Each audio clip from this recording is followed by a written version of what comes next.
Bab 211. Sementara itu di kediaman keluarga Lem, Sumahan yang sudah mendapat informasi kedatangan murid-murid Frengli merasa senang karena ia bisa bertemu dengan orang-orang itu walau sebagian sudah ia temui. Mereka sudah dalam perjalanan ke sini, kata Sumahan. Tuan Besar Lem tersenyum. Hervey berkata, "Mari kita sambut mereka." Terdengar jawaban, "Tidak perlu sungkan, Kakak. Kami sudah berada di sini." Setelah kata-kata itu selesai, maka dari beberapa tempat masuk orang-orang yang berjalan menuju ruang tengah aula keluarga Lem. Tuan Besar Lem terkejut. Dengan tingkatnya, ia tidak merasakan kedatangan orang-orang ini, yang berarti ilmu meringankan tubuh milik mereka jauh di atasnya.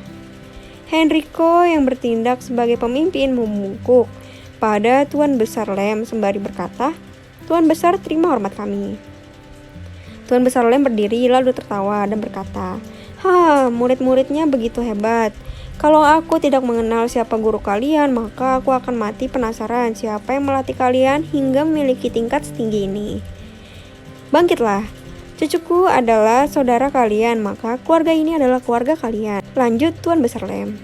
Henrico mengangkat wajahnya tersenyum lalu memberi hormat kepada para tetua Lem.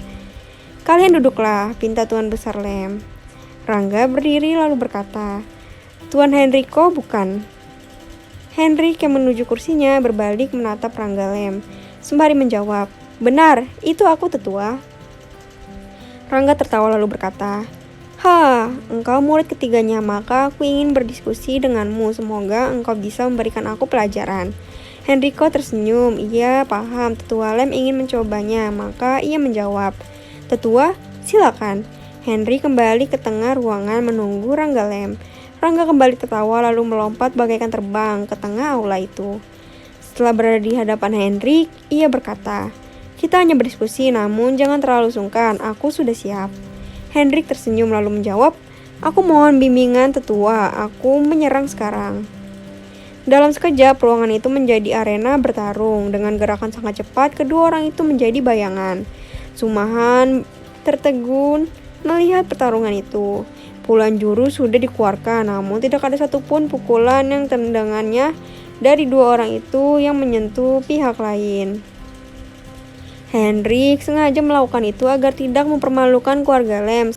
Sedangkan di sisi lain, Rangga memahami bahwa dari jurus ke-20 dia sudah jatuh jika Henrik tidak menarik serangannya.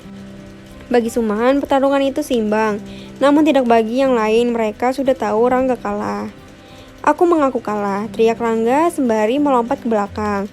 Henrik berdiri, tidak nampak ia kehabisan nafas. Sembari tersenyum, ia berkata, "Tetua mengalah. Aku berterima kasih atas bimbingannya."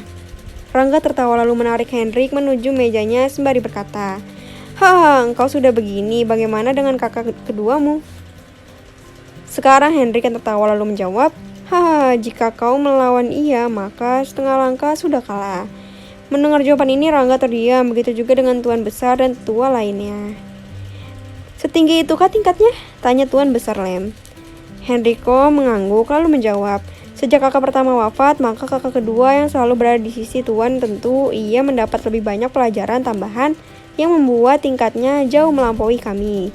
Berhenti sejenak, maka Henrik melanjutkan, "Mungkin hanya kakak Hervey yang bisa melawannya." Hervey Lem tertawa lalu menjawab, aku bukan lawannya, walau aku juga mendapat pelajaran dari Tuan." Henrik menggeleng kepalanya, lalu berkata, "Tidak, menurut Tuan, kakak bisa mengalahkan kakak kedua, karena kakak adalah pengawas yang dipercaya oleh Tuan untuk mengawasi kami. Jika kami, termasuk kakak kedua, berbuat hal yang tidak baik, maka hanya kakak yang bisa menghentikan kami." Hervey Lem tertawa, mengingat dahulu bagaimana Frengli setiap 2-3 bulan sekali mengunjunginya di Lhasa untuk memberikan pelajaran untuknya. "Bagaimana kondisi Tuan dan keluarganya?" tanya Hervey mengalihkan pembicaraan. Namun Tuan Besar Lem tidak terpancing. Ia kembali bertanya, "Bagaimana Tuan Muda bisa berkata begitu?" Henrico tersenyum menjawab, "Aku tidak tahu kenapanya. Namun Tuan berkata seperti itu, berarti tingkat kakak Hervey jauh di atas kami." Hervey Lem akhirnya tidak dapat menyembunyikan lagi, lalu berkata, "Kakek, Tuan menyerahkan semuanya kepadaku untuk mengawasi sepak terjang murid-muridnya. tentu aku mendapat pelajaran darinya. Bagaimana bisa? Engkau di barat, ia di selatan, tanya Tuan Besar Lem.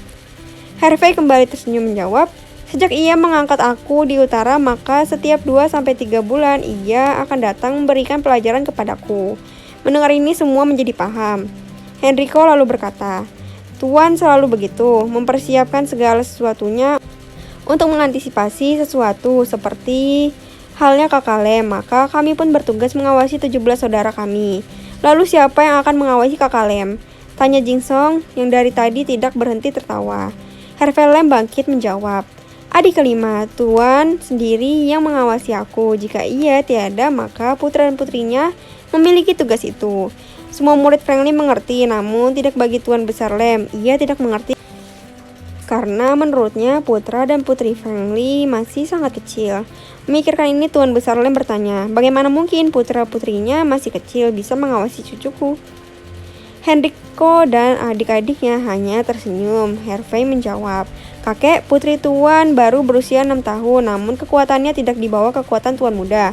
Sedangkan putranya belum genap setahun, namun kekuatannya bahkan lebih besar daripada Tuan muda. Mendengar ini, Tuan Besar Lem terdiam, bingung. Melihat ini, Harvey lanjut berkata, kakek, itu anugerah yang diterima oleh Tuan muda karena kebaikan hatinya. Ia memiliki sepasang putra dan putri yang sedari kecil sudah memiliki kekuatan. Tuan Besar Lem dia memandang ke tempat Henry duduk memohon penjelasannya. Henry kan tersenyum berkata, apa yang disampaikan Kakak Lem itulah kenyataannya. Kekuatan kedua anaknya sangat besar, mungkin untuk mengalahkan kami hanya mengedipkan mata saja maka kami akan kalah. Ceritakan padaku bagaimana sepak terjang kedua anaknya itu, pinta Tuan Besar Lem. Henrico dibantu adik-adiknya menceritakan bagaimana sepak terjang Tania dan Rejang. Setelah mendengar ini, Tuan Besar Lem berkata, aku ingin berjumpa dengan kedua anak itu. Tidak lama lagi Tuan Besar akan berjumpa dengan mereka, jawab Henrico. Mendengar ini, Harvey bertanya. Ia pun berkata, kenapa adik ketiga mengatakan itu? Henrik menceritakan rencana Franklin untuk mengadakan pesta pernikahannya untuk istrinya. Mendengar ini, Harvey membungkuk kepada Tuan Besar Lem. Lalu ia berkata, kakek, mohon izinmu untuk membuka kediaman kita di Lhasa untuk Tuan muda. Tuan Besar Lem mengangguk-anggukkan kepalanya sembari mengelus jenggotnya, dan ia menjawab, tentu kita akan membukanya saat ia tiba. Kediaman yang dimaksud oleh Harvey Lem adalah kuil Kunlun yang berada di samping kuil lama. Walau sedikit ada perbedaan, namun sama-sama menganut Buddha. Henrik bertanya, kakak, bagaimana perkembangan dari surat Tuan untuk menantang Maxung? Harvey menggeleng kepalanya sembari menjawab, belum ada jawaban, jadi kita menunggu sambil menyusun rencana untuk menghadapi musuh. Maka pembicaraan itu beralih dengan mengatur rencana untuk menghadapi tentara hitam. Sementara itu di puncak Kailash, salah satu puncak gunung di barisan pegunungan Himalaya, Indra Sung masih berlutut di hadapan seorang lelaki tua yang berusia tidak kurang dari 200 tahun yang duduk bersila dengan diam. Indra sudah berlutut sejak 2 hari yang lalu, namun kakek buyutnya masih diam, belum bangun dari semedinya. Baru di hari ketiga, Maxung bangun lalu minta cucunya untuk bangkit.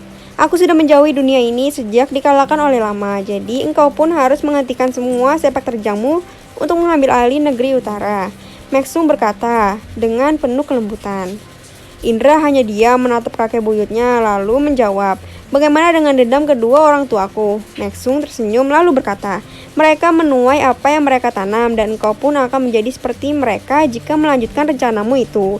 Indra Sung kembali terdiam mendengar kata-kata kakek buyutnya itu, lalu ia mengeluarkan secari kertas dan menyerahkannya kepada Mike. Mike yang membaca lalu memandang jauh keluar gua tempat tinggalnya di puncak Kailash itu. Lalu ia berkata, aku sudah tidak ingin lagi dunia ini, kenapa orang ini ingin menantangku? Indra Sung tersenyum lalu menjawab, ia pelindung negeri, ia hanya ingin membuktikan bahwa ia tidak terkalahkan.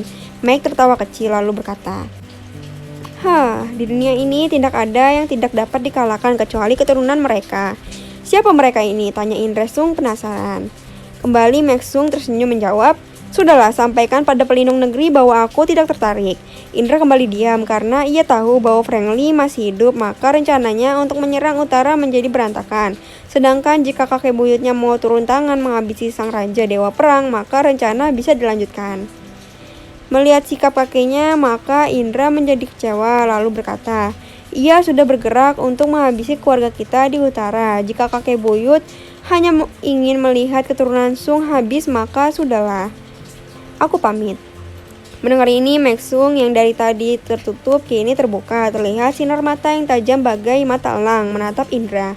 Walau bagaimanapun, darah yang mengalir di tubuhnya adalah darah Sung, Kaisar Utara di zaman dahulu. Apakah jika aku menerima tantangannya, maka keluarga kita di utara tidak diganggu? Tanya Maksung. Indra tersenyum membalikkan tubuhnya kembali mendatangi kakek buyutnya sembari berkata, tentu aku akan membalas suratnya untuk menerima tantangan dengan syarat tidak mengganggu keluarga kita. Mike mengangguk lalu kembali berkata, baiklah. 1 bulan dari hari ini aku menunggunya di puncak ini. Indra mengangguk lalu berkata, aku akan mengirim surat kepada mereka. Aku pamit. Mike mengangguk lalu kembali dia menutup mata melanjutkan semedinya.